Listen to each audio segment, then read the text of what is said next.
Imagine being rejected by the U.S. Army not once, not twice, but 7 times.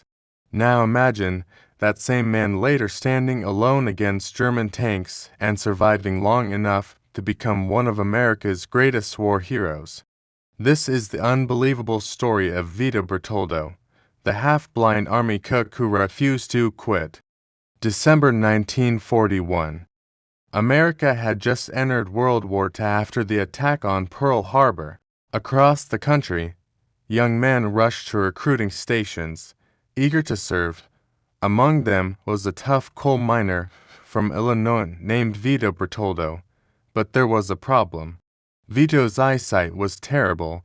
When the army doctor held up the eye chart, Vito could barely read the top line. The answer came quickly: unfit for military service. For most people, that would have been the end. But not for Vito. He refused to give up. He traveled from city to city trying again and again to enlist. The army rejected him. The Marines rejected him. Even the Coast Guard turned him away. Still, he kept coming back. Finally, during his 8th attempt, a recruiter gave him a chance, but only as limited service personnel. No frontline combat, no heroic battlefield missions, mostly kitchen duty and guard work. Vito signed immediately. He didn't care if he had to peel potatoes all day.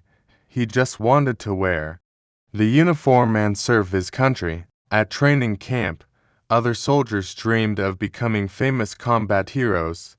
Vito worked quietly in the background. He cooked meals, stood guard in freezing rain, and volunteered for every extra assignment. Deep inside, he hoped that one day he'd get the chance to prove himself. That chance finally came in the winter of 1945. By then, World War II had become brutal. Germany launched a massive counterattack in eastern France during Operation Nordwind, one of Hitler's last major offensives on the Western Front. American soldiers were exhausted.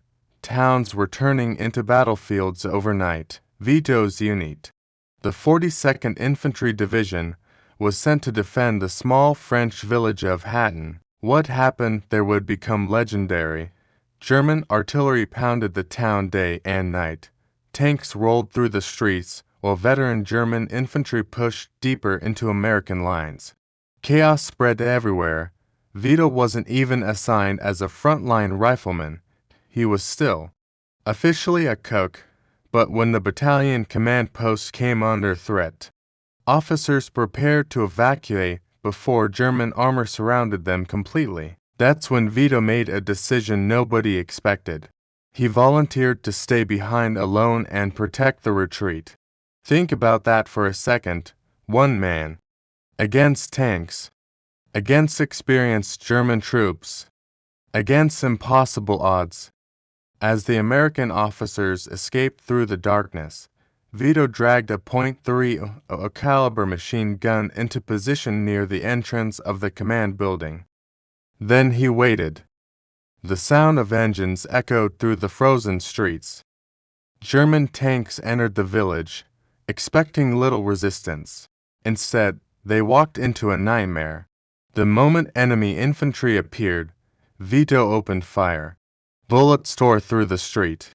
German soldiers scattered in confusion, believing they had encountered a large American defensive force. But there was no large force. There was only Vito, alone. Every time German troops tried advancing, he changed firing positions to create the illusion that multiple machine gunners were defending the area. Tanks fired shells directly into the building, blasting walls apart around him. Still, he kept fighting. At one point, explosions shattered his glasses and knocked him across the room. Blood poured from his face. Most men would have surrendered or fled. Vito crawled back to his machine gun and continued firing. Hour after hour, he delayed the German assault. The enemy became convinced they were fighting a heavily defended American position. That confusion slowed their advance and bought critical time for American forces to regroup outside the village. For nearly 2 days, Vito defended command posts with almost no rest. Sometimes he fought completely alone. Sometimes a few soldiers joined him briefly before being forced to retreat again. But the machine gun fire never stopped. German commanders grew furious. They sent more infantry, more armored vehicles, more artillery. Nothing silenced him for long. Meanwhile, American reinforcements finally began moving toward Hatten. And because of the delay Vito created, those reinforcements had enough time to organize a proper defense. By the time relief forces arrived, Vito was barely conscious. Thousands of spent shell casings surrounded him. The building around him had nearly collapsed, but he was still holding the machine gun.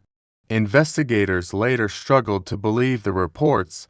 Officers assumed an entire platoon had defended the position. Then they discovered the truth.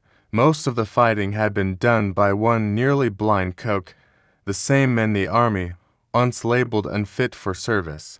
The battle became one of the most incredible acts of individual bravery during World War II.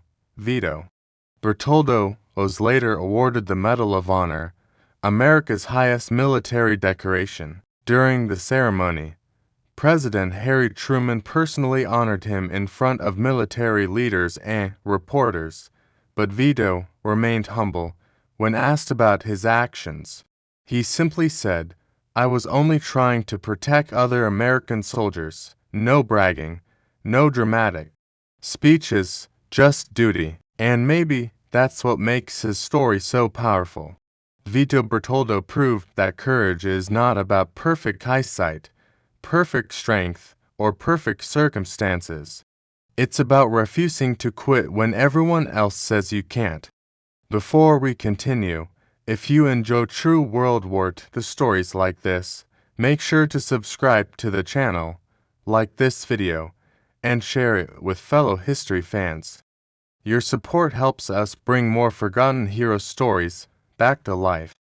After the war, Vito returned home as a national hero. The same country that once rejected him now celebrated him as one of America's bravest soldiers. His actions at Hatten helped slow Germany's final offensive in the West. Historians would later describe the battle as one of the toughest clashes on the Western Front. And right in the center of it all stood a man who was never supposed to fight, a cook, a miner, a rejected recruit, a hero. The story of Vito Bertoldo reminds us that greatness often comes from the people nobody expects.